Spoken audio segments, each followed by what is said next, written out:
तो कहानी वहीं से आगे बढ़ती है जहां पिछले एपिसोड में हमने छोड़ा था। माहौल पूरी तरह गर्म था क्योंकि जिया याओ गुस्से में वो जाइंट ड्रैगन रूलर अपने हाथ में लेकर येचन को सबक सिखाना चाहती थी। लेकिन ये सीन देखकर येचन एक अलग ही मूड में नजर आता है। उसके चेहरे पर एक सार्कास्टिक स्माइल आ जाती है और वो सीधा जिया याओ की हिपोक्रेसी पर वार करता है। वो ताना मारते हुए कहता है कि पहले तुमने चीट किया, ऊपर से मुझे ही चीटिंग के लिए फ्रेम किया। क्या ये सब काफी नहीं था जो अब तुम मेरे मुंह पर थप्पड़ भी मारना चाहती हो? ये बोलने के बाद वो रुकता नहीं है बल्कि अपने सार्केज़म का लेवल और बढ़ा देता है। वो बड़े ही कड़वे शब्दों में कहता है, वाह गुड वाइफ, मैंने सच में एक ऐसी गुड वाइफ से शादी की है जो सदियों में मुश्किल से मिलती है। ये चिन की एक कड़वी सच्चाई सुनकर जिया याओ को मिर्ची लग जाती है और वो गुस्से में करके मुंह फेर लेती है। लेकिन अगले ही पल अपनी ईगो को सेटिस्फाई करने के लिए और वहां मौजूद लोगों के सामने अपनी पावर दिखाने के लिए वो जोर से ऐलान करती है कि ये उसका हस्बैंड है और अगर कोई इसे मारेगा तो वो हक सिर्फ उसका है। अपने इस एक्शन को जस्टिफाई करते हुए वो मन ही मन सोचती है कि आखिर येचन उसका आदमी है, वो दूसरों को उसे कैसे मारने दे सकती है, क्योंकि अगर कोई और उसे मारेगा तो ये इनडायरेक्टली उसके खुद के मुंह पर थप्पड़ होगा। जिया याओ अभी अपनी ये जस्टिफिकेशन दे ही रही थी कि तभी सिनेरियो चेंज होता है।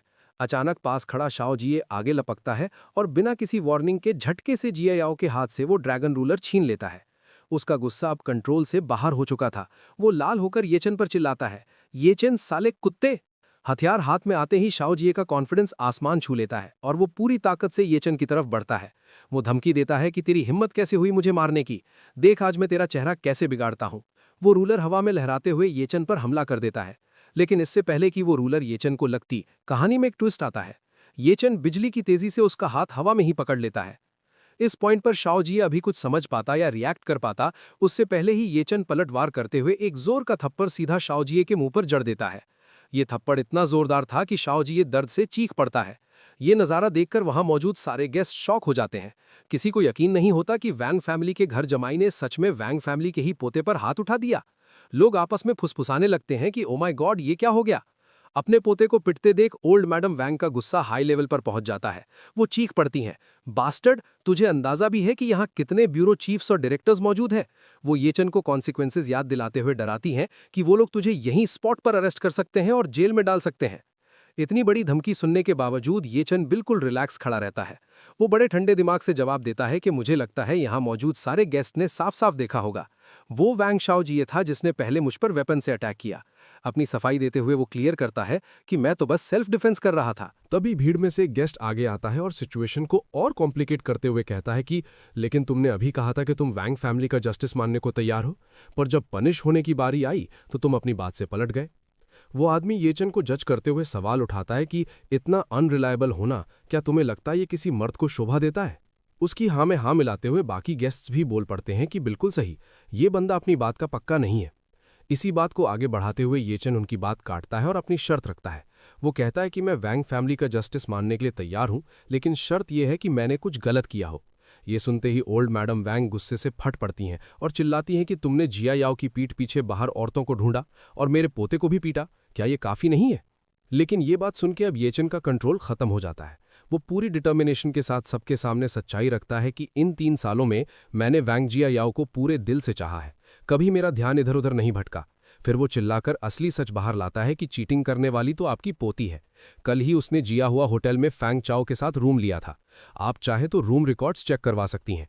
ये नाम सुनते ही भीड़ के बीच हंगामा मच जाता है। सब हैरान होकर बातें करने लगते हैं कि फैंग चाओ, क्या ये फैंग फैमिली का सेकंड यंग मास्टर फैंग चाओ है? कोई और बीच में बोल पड़ता है कि मैंने बहुत पहले सुना था कि वैंग फैमिली अपने दामाद के लिए फैंग फैमिली के किसी लड़के को ढूंढ रही थी। लगता है ये सच है। भीड़ में गॉसिप शुरू हो जाती है कि वैंग फैमिली और फैंग फैमिली का सोशल स्टेटस वाकई मैच करता है, लेकिन वैंग जिया याओ को दूसरी शादी करने से पहले डिवोर्स तो ले लेना चाहिए था ना। शादीशुदा होते हुए चीटिंग करना सही नहीं है ना। कुछ लोग जिया याओ पर ताना मारते हुए हंसते हैं कि ऐसा लगता है युनजू की नंबर 1 ब्यूटी उतनी भी शरीफ नहीं है जितना लेजेंड्स में सुनने को मिलता है।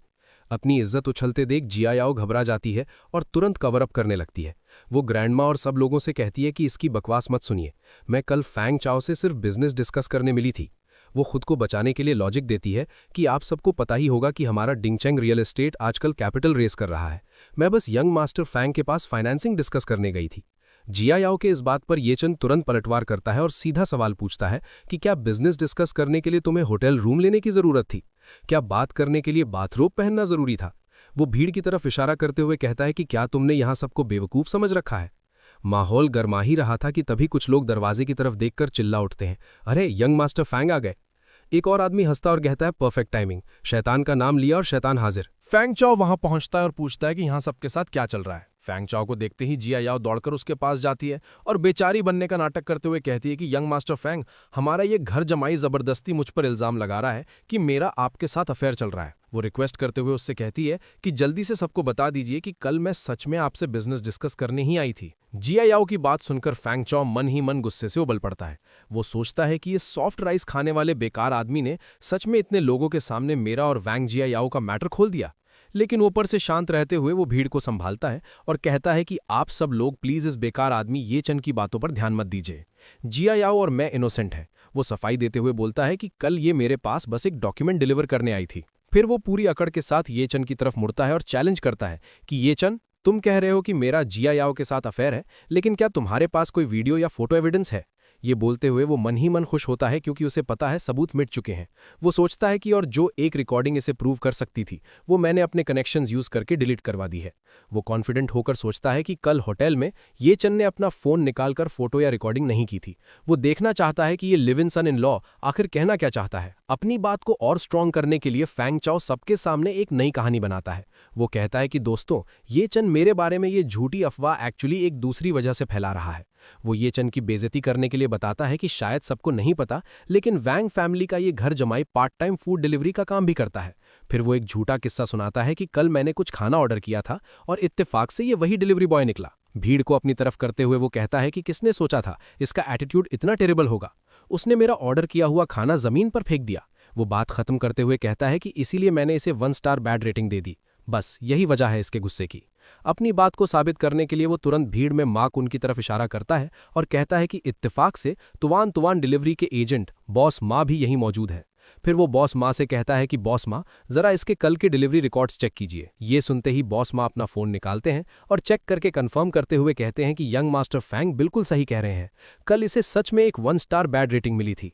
वो डिटेल देते हुए आगे बोलते हैं कि और वजह थी इसका घटिया एटीट्यूड। इसने डिलीवरी जमीन पर फेंक दी थी, बिल्कुल वैसा ही जैसा यंग मास्टर फैंग ने बताया। और ये बात सुनते ही वहां मौजूद गेस्ट्स ये चन को घिनौनी नजरों से देखने लगते हैं और कमेंट्स पास करते हैं कि वाह, इस घर जमाई की सोच तो सच में कितनी घटिया है।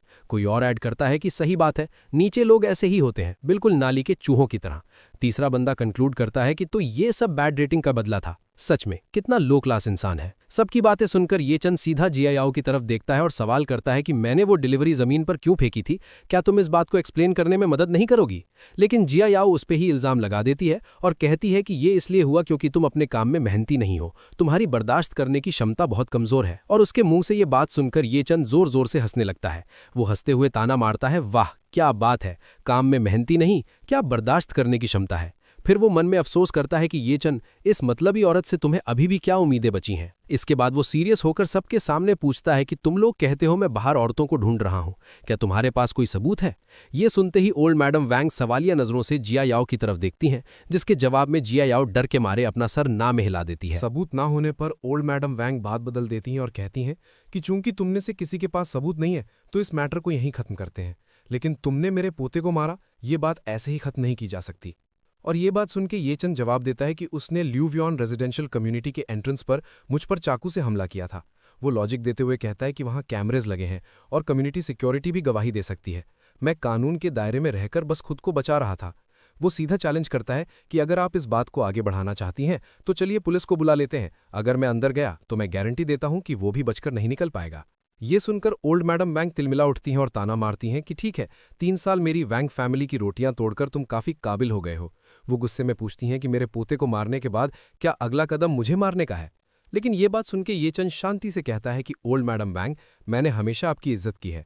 वो वादा करते हुए बोलता है कि मैं आपसे प्रॉमिस करता हूं कि जब तक वैंग शाओजी ये फ्यूचर में मुझे पहले प्रवोक नहीं करेगा, मैं उससे बिल्कुल भी पंगा नहीं लूंगा। फिर वो अपनी आखिरी मांग रखता है कि मेरी बस एक ही रिक्वेस्ट है, मैं उम्मीद करता हूं कि आप मुझे और वैंग जियायाओ को डिवोर्स लेने की इजाजत दे देंगी। डिवोर्स का नाम सुनते ही ओल्ड मैडम वैंग गुस्से में कहती हैं, अच्छा है, बहुत अच्छा। फिर वो जोर से ऐलान करती हैं, दोस्तों आप सब जानते हैं कि 3 साल पहले मेरी वैंग फैमिली ने घर जमाई को अपनाया था। ये शादी मेरे लेट हस्बैंड ने तय की थी। इन 3 सालों में हालांकि जियायाओ खुश नहीं थी। वो अपनी बात कंटिन्यू करती हैं, बड़े बुजुर्गों की आखिरी ख्वाहिश पूरी करने के लिए जियायाओ के पेरेंट्स ने मुझसे कई बार डिवोर्स की बात की, लेकिन मैंने हर बार मना कर दिया। ये सुनकर मेहमानों में खुसुर-फुसुर शुरू हो जाती है और फिर वो आगे बोलती हैं, मेरी पोती वैंग जियायाओ सबके प्यार की वजह से युनज़ाओ की नंबर 1 ब्यूटी मानी जाती है और कौन किसके काबिल नहीं है, ये मुझे बोलने की ज़रूरत नहीं है। फिर वो अपना आखिरी फैसला सुनाती हैं कि आज इस ये चन ने मेरे पोते को मारा और मेरी पोती और फैंग फैमिली के दोस्त को बदनाम किया। वो चिल्लाकर डिक्लेयर करती हैं, मैंने फैसला किया है कि मैं अब अपने लेट हस्बैंड की आखिरी ख्वाहिश को और नहीं मानूंगी। मैं ऐलान करता हूं कि ये चन अब से मेरी वैंग फैमिली का दामाद नहीं रहेगा। इसी वक्त से उसे मेरी वैंग फैमिली से बाहर निकाला जाता है।